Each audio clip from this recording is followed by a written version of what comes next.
1903 urteko Santa Cecilia egunean, musikaren patroia gogoan, Pio Amargarrena aita santuak tra le sollecitudini motu proprio entzutetsua promulgatu zuen. Labur esan da, kultuan edo gurtzan interpretatutako musika sortzerakoan aintzat hartu beharreko araudi berria planteatu zuen aita santuak. Horren arabera, kultuko musikak aldendu egin behar zuen mundu profanotik eta liturgiaren sakralitatea adierazteko ahalegina egin behar zuen. Motu proprio horrek eragina izan zuen Eduardo Mokoroa konpositore tolosarraren obran ere, baina ez berehala. 7 urteren buruan, 1910ean, antzeman ditzakegu argi eta garbi aldaketaren zantzuak Mokoroaren lanean.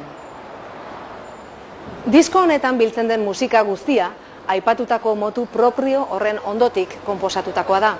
Baina araudi horren zantzuak ez dira hain argi antzematen pieza guztietan, eta partan etengabeko bilakaera izan baitzen konposizioan. Mokoroak ezarian alde batera utzi zuen musika erromantikoa, beste bide bat hartu zuen Felipe Gorriti maisuaren eraginetik aske, harik eta bere lengoaia eta estetika aurkitu zituen artean.